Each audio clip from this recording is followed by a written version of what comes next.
And good evening, everybody, and welcome once again to another edition here of the Mass Steel Podcast. Well, of course, yours truly, Charles the Prodigy Richey. Got another good one here on store right now, getting ready to follow back up, like I mentioned a few days ago.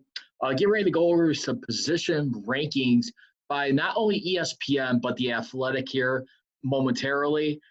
Plus, at Bouchette, also has got a good feeling about this year's secondary going into this season, really doing some caliber things, and a special group that's really starting to come into its own for the first in a long time. And we got a whiff of that last year with Joe Hay and Mika Fitzpatrick being elected to the Pro Bowl last year, and something that has not been done in 23 years at that point. How significant is that? You'll find out in just a little bit. If you guys ever want to follow the show, you can follow the Mass Steel Podcast on Twitter at Mass Steel CGR, on Instagram at Mass Steel Nation. They can also follow me primarily at Prodigy Richey, as we're getting ready to get into a lot going on right now. Plus, also hear my takes right now as everything we get a little bit more closer to the season right now. It is August the 12th, a very special hump day, and usually it is Ben's Day around this time, whenever the practice reports come about. But as everyone is aware, he is definitely on the pitch count with that throwing elbow. Find out how much everybody is starting to get on the same page. There was a press conference earlier today with James Conner and the press, and so far they seem to be doing real good right now. And going into this season, coming in at an all-time high, definitely helps when you do have your quarterback out there throwing. I mean, like last week, I mean, just seeing him being out there throwing with football with some teammates, and the excitement is up. And usually, if you guys ever want to call into the Mass Steel Podcast show, it is 312-209-2232. Again, that number is 312-209-2232. And let's go ahead and get into it right now as we look at a lot of stuff here. I mean, for right now, going into today, as we look at it, and well, let's check it out. And I mentioned the ESPN team by team position rankings right now, and that, I mean, this is definitely very interesting right here. And it's only been three units that the Steelers have cracked the top 10. It was all on defense. I mean, not really much of a surprise with the offense, as it has struggled last year. I mean, I definitely can understand. I mean, the offense, it was definitely one of the worst we've seen in a long time. I mean, at the same time, too, I mean, you do see a little bit of a spike and some promise in there, hopefully with more special teams returns. And I was calling in the locker room with Touch Wolf this past Monday. And aside from Chase Claypool, who's definitely looking to be like one of the key pieces, aside from newly acquired tight end too, Eric Ebron, looking to go on the other side of Vance McDonald. How much more will we be able to see more of a two tight end set this year? There's a lot of spark and excitement in the air, but I got to tell you right now, I mean, don't forget, Deontay Johnson, he snapped a 5-year drought when the Steelers did not have a special teams return for a touchdown on punt. I mean, last time there was a special teams return for a touchdown was back in 2017 as the final game of the year, where everybody was pretty much rested when there was a game of no significance being played, except that the Steelers beat the winless Browns, which they did become at the end of that game. They became the second team within the last nearly 10 years at that point to lose all 16 games in that era. And that was it right there. That was by Juju Smith-Schuster. I forget how long it was, but we'll get into that in just a second. But I got to believe stuff like that is definitely got to be one of the highlights for this year. Like I said, don't forget, Deontay Johnson, he is a second-team All-Pro, and I really want to see how much he's going to be having going into this year. And I really feel right now with the measurements of this team and what they're trying to do right now, I mean, it is definitely really special. And that's one of the things, too. I mean, I talked about last year how when you want to put a stamp on defense, you want to start creating a lot of takeaways for scores, which I really do feel like they did. They definitely did check. I mean, last year. I mean, when we look at this defense, I mean, we look at the overall scoring summary on here. I mean, when we think about things here, they had 2 fumble returns for touchdowns and 1 pick six, with of course one being by Mika Fitzpatrick. I mean, that year where he ran nearly the length of the field, and that was against the Indianapolis Colts back in November. So you see a lot of promise right there, but like I said, it's also too when you get those special teams right there, and you get those for touchdowns. I definitely believe that is one thing you want to really put quick strikes in when you're going up against teams where you really want to show off your command of the game, not just your flow, but you're dominating your stamp right there. I mean, so to speak. And I gotta believe right here, that's one thing. I mean, it was a sight for sore eyes, and see how that continues. Because honestly, I would like to see Deontay Johnson a little bit more on special teams. I'm not sure if I'm ready to put my rookie in there, Chase Claypool, just yet. I mean, don't get me wrong. I mean, he definitely sounds like a guy right here who could definitely be one of the steals of this draft when we look at it. I mean, pretty much about the same size as Martavis Bryant. Maybe just as good as Martavis, maybe on the level of Plaxico Burress. Only time will tell. So, I mean, you got a lot of a good pressure on amongst these guys right here, including Juju Smith-Schuster, along with James Carr. Like I said, the main 2 guys who are definitely on the radar as far as going in with a lot to prove in this last year. We're trying to earn your stay for a long period of time. I mean, those are the things we need to pay attention to right here, and how we continue to get to that next level, and how much of a difference will it be with Ben Roethlisberger being on that field? I mean, how much more? Because I definitely do gotta believe that Ben Roethlisberger, if he can handle himself careful, he can find a way. I definitely do believe this guy could be a top 10 quarterback. I realize, given the extent of the elbow injury, it's not the easiest thing to come back from. But, I mean, you also got to look at, too, Peyton Manning. I mean, Peyton Manning, and I'm not comparing Ben Roethlisberger to Peyton Manning, don't get me wrong. But still, when you still got the weapons around you, I mean, you're just missing that guy to help guide the ship. Remember, Peyton Manning, when he came to Denver, when you had guys on there, too, I mean, when you look at, I mean, Decker and some other guys, Demaryius Thomas, I mean, those guys didn't start becoming a playmaking receivers until he came to that team. I mean, let's be honest with ourselves. I mean, you look at that Broncos team right there, went to 2 Super Bowls. The first one, Peyton Manning, who had the playoff neck injury, and every performance got back his single-season touchdown record there. But, I mean, you look at, what they did, say, the year before they came, and what they were able to do. And I'm talking about the Broncos wide receiving unit here. I mean, you had nobody. You had Eric Decker with 612 touchdowns, and Demaryius Thomas second on that list with 551 yards, and Eric Decker being the leading one with 8, and then Thomas with 4. Of course, Tim Tebow ran a lot too. I mean, he wasn't really much as a throwing mechanic type quarterback that a lot of people really got to warm up to embrace. But he still did enough, I mean, just to not cost him games. I mean, say we will and make fun of this guy as you want. I mean, where he was too much of a goody two-shows or whatever, but still, this was a guy right here at the end of the day before Peyton came to town who realized he had all the supporting cast around him. He did not do anything that cost his team games, and he rolled with it. He knew his role. He knew what he had to do. He knew what he could do with his size. And I just feel like the Broncos right there, I mean, they definitely had a quarterback right there who was going to definitely raise a lot of eyebrows. It was going to be fun. You knew when he was going to be quarterbacking and going on that wave that they were going to do something pretty special. So you look back at year number 2 when Peyton Manning is there. I mean, let's take a look at the difference right there. Now you got Demaryius Thomas. You got him at 1,434 yards. I mean, in that year.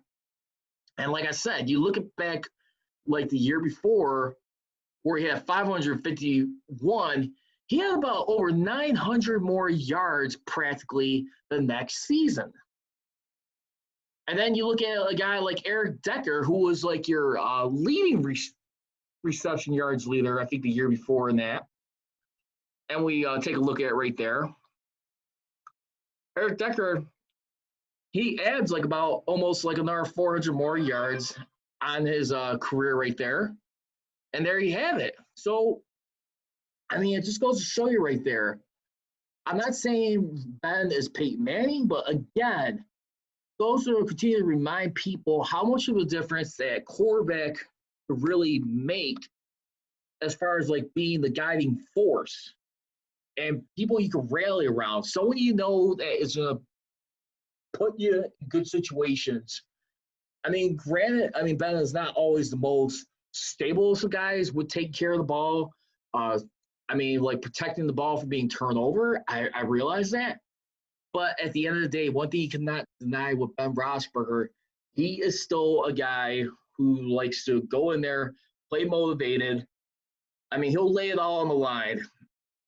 And sometimes I see a lot of Brett Favre in him, the way he plays the game, where he tends to carry the load on it. And when we try and see what is happening here, I mean, those are the things to always pay attention to. Again, for those of you tuning in right now, again, if you guys want to follow me on social media, I can be followed on Twitter and Instagram at Prodigy Richey for the Men of Steel podcast. On Twitter, it is at Men of Steel CR, at Men of Steel Nation on Instagram. As we continue to move it along here right now, we're getting ready to go into the ESPN NFL team-by-team position rankings. This was done by Mike Clay on last Friday. So let's go ahead and start with the bad news right now as we look at it. And let's take a look at some of these rankings right now. So here's where the Steelers, let's go where they stand at overall right now. As far as the Steelers and their each ranking, position rank. Quarterback, you got them at 11th.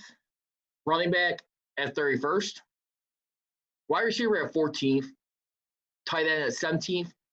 Offensive line still not too shabby, just like the quarterback, 11th. So those are pretty fair stances. I'm sure they got to be basing a lot on what happened the previous season. Of course, coupled with the fact with Ben's elbow injury, no doubt about it. I would not be surprised there. Defensive tackle, just second, very good. Edge rusher, 5th. I think that should be a little bit higher, but 5th, I mean, that doesn't sound too bad. It sounds about right there. Linebackers, 15th, which I disagree with. I definitely feel like that should be at least within top 10. I think that was too low, to be honest with you. I think they should have been a lot higher than that. Corner and safety. You got corner at 7th and safety at 11th. And I can understand the safety a little bit. I mean, Mika Fitzpatrick having to be that much of a difference maker. I mean, you saw what he was able to do right here and how he did. I mean, not just showing Joe Hayes, as I mentioned earlier on, according to Bouchette, who noted that those were the first time since 1996 when Rob Woodson, and then, of course, when you also had on there two, aside from him, I mean, Cardinal Lake, both made the Pro Bowl in the 96 season. I mean, aside from that, too, I mean, also from that 70s Steel Curtain defense, too, when we look at it.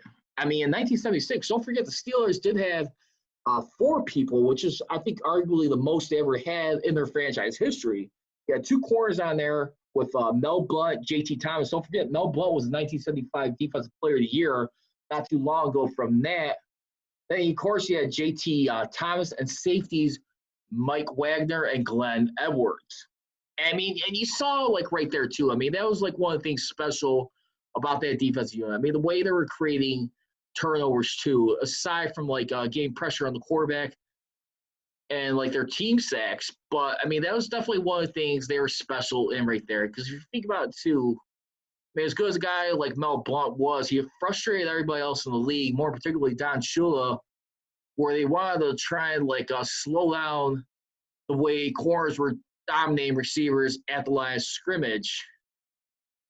And you think about those areas right there, and we try and look at it. I mean, that was no doubt a special group. Donnie Shell, I don't think he was on the Pro Bowl that year, but it just goes to show, I mean, that was an all-in effort right there. I mean, of course, when they were at their lowest, I think they went 1-4 at one point during the regular season, and they did an insane and human possible where they won out the rest of their season to go to 10-4. I mean, that was a team right there. I mean, when you look at a lot of grit, everything they went through, I mean, for them, I mean, just coming up just shy of the Super Bowl that year, I mean, nearly three-peating possibly, but they got banged up in the end. And that was a team right there who kind of just ran out of gas. I mean, I think just overall, I mean, injuries did mount up on that year. I mean, when you had your running game, I mean, not so much defense, but still, I definitely feel like the way they had to work so hard for every little victory right there, and the way they dominated, I mean, kind of reminds you of what happened last year where they just endurance kicked in.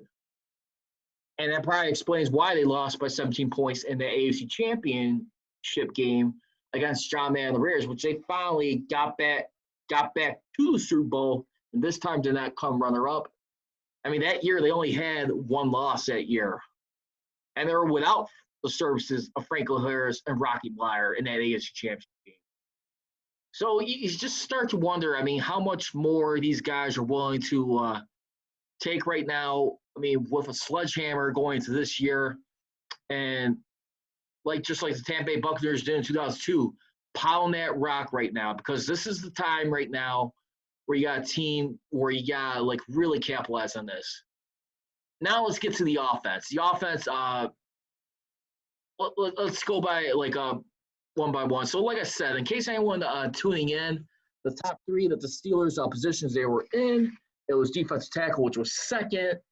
Then he had corner at seventh, and then edge rusher at fifth. So defensive tackle second, edge rusher fifth, and corners seventh. Those are the three position rankings that they cracked the top 10 in, according to Mike Clay. And let's take a look at some of the other teams around the league. Let's go back into the quarterback position and see where everything stands out. I mean, no doubt about it, he's gonna give it to the Kansas City Chiefs right now as the best. And you have in four different types of categories at the end of these rankings as far as the best, shakiest, on the rise, and unit to watch. And for going into this year, they had the Chiefs, no doubt about the cream of the crop right there, deservedly so with Patrick Mahomes and those Kansas City Chiefs, especially missing those 2-3 games that he had when he injured his knee on Thursday night. So, I mean, you have to have him just to do what they did. I mean, the playoff comebacks and the Super Bowl, 3 straight games of double-digit deficits that they had to overcome. They had to find a way to get out of. I mean, that was just insane. It was superhuman right there. Say what you will about Kyle Shanahan electing not to run the ball in that game. But at the end of the day, Patrick Mahomes was still able to gunsling it throughout despite making some costly turnovers right there. And with the help of the defense getting in there, they're able to take advantage of their window and capitalize and make them pay. And they had about, I think, 21 points scored in those final less than 10 minutes of that game. It just made a comeback for the ages, if you ask me, and just see how special they continue to be. But for there, too, we also got, as far as, the shakiest unit, he feels like right now that belongs to the Chicago Bears. When you look at guys like Mitch Trubisky and, of course, Nick Foles, I mean, it's going to still be a little iffy and interesting right now if Trubisky is going to be the one starting the season. Do they go with a Nick Foles to start off the season? They pull the rug under Trubisky's feet and make him sit out. I mean, that's going to be a real interesting call. I would imagine they would probably give Trubisky let him start. I mean, of course, when you couple it with the fact you're not going to have a preseason, I think you have to take a look. But at the same time, too, you don't want to frustrate your fan base either at the same time, and really put yourself in a position where it's going to be no return, and you got to make something quick. And I don't think you want to take a chance on losing the feel of that locker room. And that's one thing that definitely concerns me. If I'm a Bears fan, Bears player, I mean, you want to figure it out right now, no second guessing. I mean, the only team that was special enough to get away with that, of course, was Bill Walsh and the 49ers. We had two quarterbacks right around the time, too, when Joe Montana was having his back injuries. I mean, brought in Steve Young as a security blanket, I mean, just in case. But still, I mean, Steve Young, who definitely wanted to start, well, neither quarterback was a fan, being on the sidelines, but definitely both very competitive. But they never let it get in the way of, supporting one another to win games. I mean, that season right there, you have back and forth where it was Montana, starting off your regular season, but then later on, Bill Walsh decided to give Steve Young a try, probably trying to rest Montana, protect him, or just see what he could do. I mean, until finally, late in the season, his team rallied around Montana, just kind of confronted him about what he was doing. So you wonder if that's going to be a situation right now with the Bears. I mean, is that going to be something where we're going to see where they be constantly tripping up over themselves, and then you're kind of looking at your coach. I mean, Matt Nagy. I mean, is he going to be the guy right now is going to be losing the trust and everything that's established as far as the culture of that team? So we'll take a look at that. Also, too, as far as on the rise and the watch, he's got the Tampa Bay Buccaneers, of course, with TB12, Tom Brady, pairing up with Bruce Arians. We'll really get to find out, this season. I'm not sure about this season, maybe in a season or two. Only time will tell, but who is definitely the greatest one? I mean, Brady or Belichick in that regard. And then last but not least, the one to watch, Denver Broncos right there. So we'll definitely take a look at that as we go into it and get a little bit more further. Now, as far as the running game, in case everyone was wondering where the Steelers fell into there, I'm sure your guess is as good as mine. I mean, not really too promising. You got the Browns number one in that area. And by the way, for the quarterbacks, in case everyone was wondering, for the Ravens, the Bengals and Browns, excuse me, you got the Ravens right now at fourth, and then we got the Browns right now at 19th. And then the Bengals going into this year, they got them at 25th. So let's continue to look. Like I said, let's go to the ground game right now. For the running game, the Steelers right now, as I mentioned, the Steelers were 31st in that category, where we got the Browns at the top of that, cream of the crop. I mean, definitely the best unit. The shakiest one is definitely going to be the one with Chicago Bears once again. I mean, you're just not really too sure about what they're going to be doing with Tariq Cohen and everyone else. See how that works out. The team that's on the rise, you got the Kansas City Chiefs, despite their guy pulling out this season. And then you also got the Washington football team on there. So I think those are definitely some interesting ones right there. And I got to believe, too, I mean, the Washington team, I think that's a very interesting one. I think, if anything, definitely Coach Ron Rivera, where he was good, I think he's always found a way to have a decent run game, whereas with his quarterback or weapons surrounding the team. I mean, definitely going to be having his first year with that franchise right there. Definitely making some positive strides right there. I got to believe definitely one of the influences who helped get the name changed, aside from them losing money. I mean, you saw, how much dignity and pride. And I tell you what, this Washington team ends up having to have a good year. Watch out for Ron Rivera, possibly being a coach of the year candidate, in my opinion. I can definitely see that happening.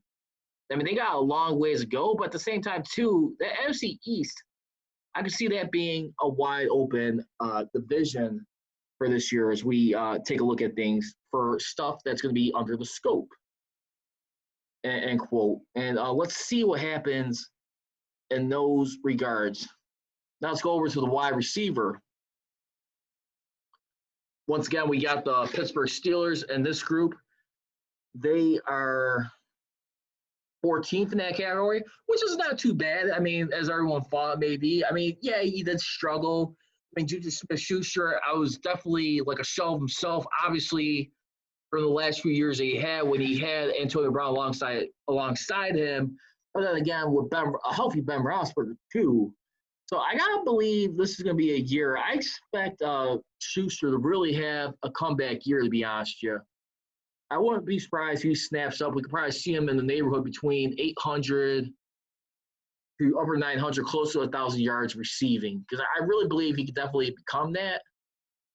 But, I mean, again, too, when you look at the weapons, too, around them, and you got, like, the tight ends right now, let's see how Eric Ebron does alongside Vance McDowell right there.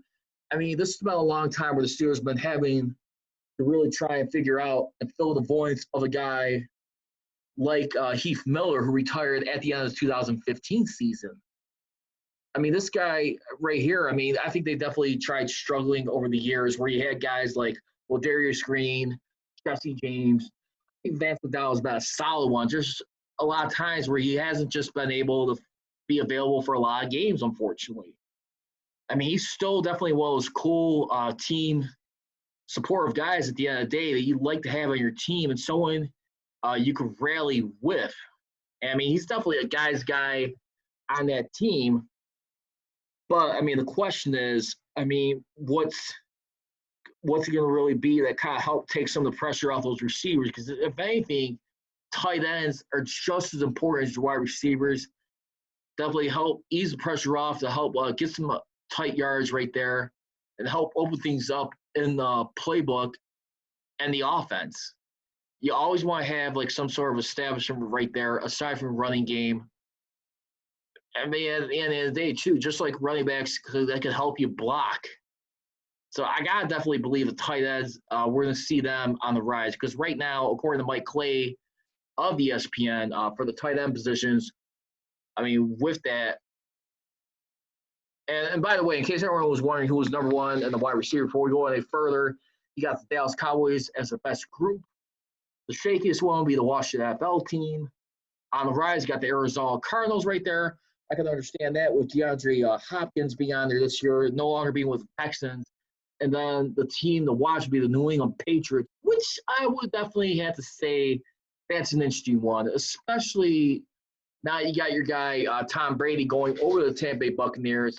A lot of people really point to the fact how Brady struggled, I mean, with the lack of weapons he had throughout most of that season. I mean, they were just pretty much known for a great defense, especially when you got a guy like Stephon Gilmore being your defensive player of the year that year.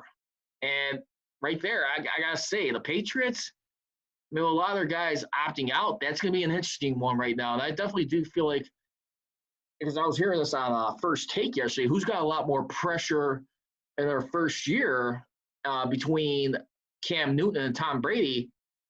There are some people that are pointing to Tom Brady going to Tampa Bay. I'd still have to go with Cam Newton. You got 1 year prove-it deal pretty much right now.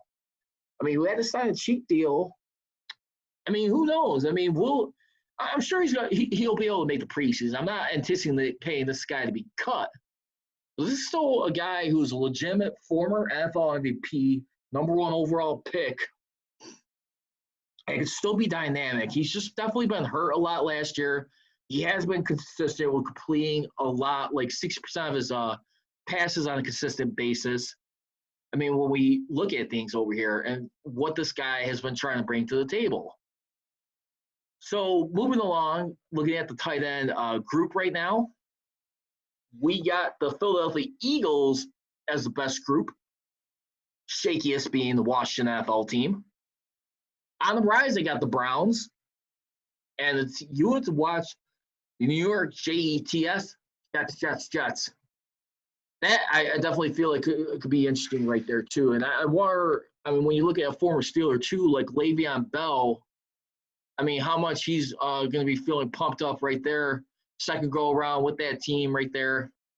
I mean, trying to prove something with them and trying to get something established real special. We already know what kind of defense I mean, when we look at it right there, I mean, Adam Gase has, and he's brought over to Jersey.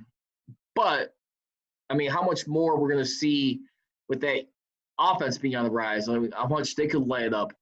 How much should they really put some quick strikes into their opponents? I mean, if anything, I mean, when we look at it, like as a Steeler fan last year, that was definitely one of those unforgivable games you did not want to lose. I mean, late in that season, mainly because of the defensive team, but you also had your quarterback in there too, who did not do very well. I mean, by the way, and when we take a look at, I mean, right there, I mean, when you had Sam Darnold right there, Sam Darnold, who really did a legitimate job, I think, last year.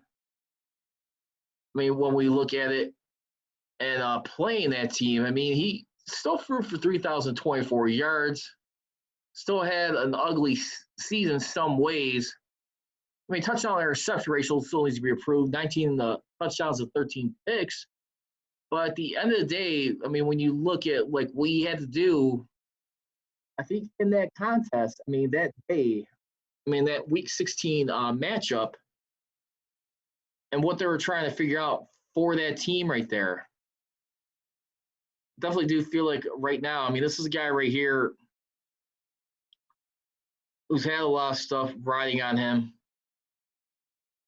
overall. And in that Week 16 matchup, he was still able to do enough with a touchdown, 183 yards, and a 96 QB rating, basically. That was pretty good.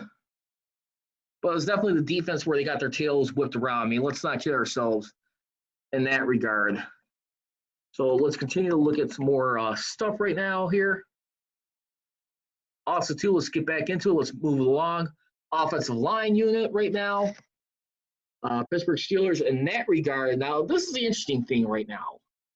Because when we looked at the AFC North offensive rankings, Steelers are number one in their division, but they are 11th overall in the league. And I can definitely see that right there, especially when you got going into your second year with Sean Surratt right now. And then you also got Matt Canada right there. Matt Canada, who I think is definitely going to be an interesting assistant coach for this team. He's got a lot of stuff he can help implement into the game plan as far as like the offense, as far as just being a quarterback coach. Because I definitely do feel like Randy Fichtner had a lot to juggle with right there. And that's going to really be a big test to Fichtner, I think, this year, seeing how he could do. Because remember, he had to do 2 straight years, I think, practically of no quarterback coach. I mean, he took on a double role right there. With him being able to concentrate on that offense and have a little bit of help from Canada, how much, I mean, will we see improvement in that offense, especially with Ben right there and everything else? I mean, don't forget, too, you also got Ike Hilliard right here, too. I mean, who's going to be a real interesting one. I mean, receivers coach right here, who's definitely a veteran presence. Been to the Super Bowl with the New York Giants back in this playoff career. So you look at all those intangibles right there as far as like veteran experience, because I definitely do feel like a year ago, one of the key coaches the Steelers brought in was Terrell Austin Sr. right there. And to me, in my opinion, aside from getting Minkah Fitzpatrick, I mean, this was a guy right here who definitely had a good emphasis on helping the Steelers creating turnovers, creating takeaways for scores. I mean, those are stuff not to be overlooked right there. And I feel right there he did enough with that team to really get some things turned around, turn some heads and raise some eyebrows that year. I mean, despite their season being doomed without their quarterback, you can still go back to the old days, having a good defense, having you carry the load right here. Just unfortunate, we just saw how they started to collapse down the stretch in those instances. So we'll definitely find out more as time will tell in that regard, I mean, for right now.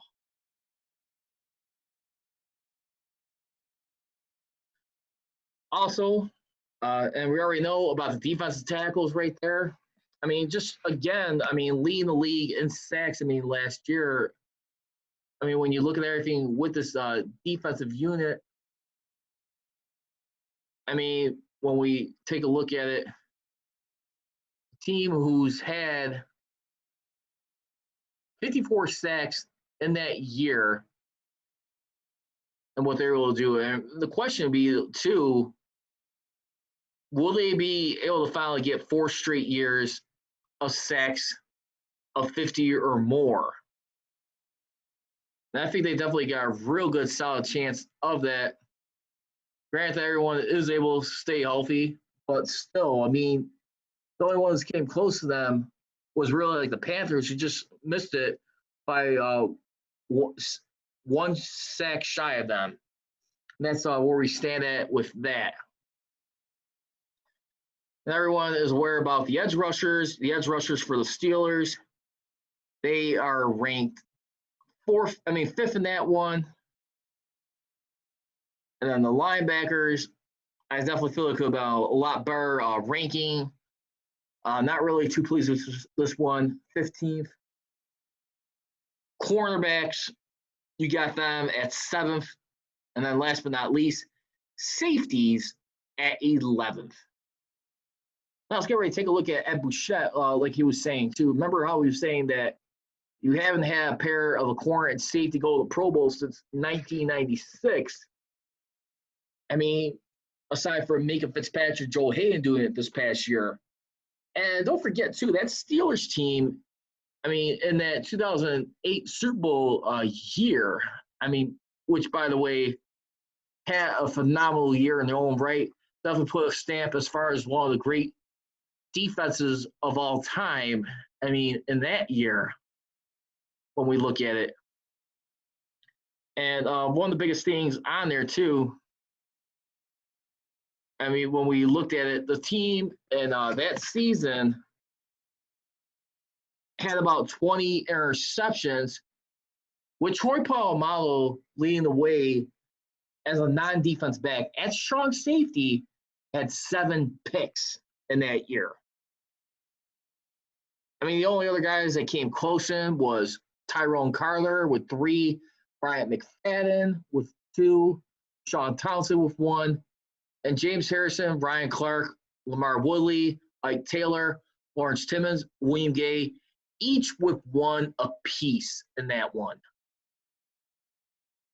I mean, and I think he wanted to say, too, I mean, that they had like 17, I mean, had like 13 altogether as a secondary unit.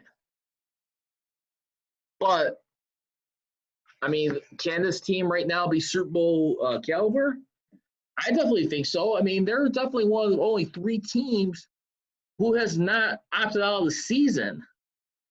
So the Steelers right now, I mean, despite everything that's going on with the sickness or all the craziness that's been going on, they, like the NFL, has been trying to maintain their focus and not make any kind of like excuses for why they're going to come up short. They mean business. They are businessmen this year, you got to believe.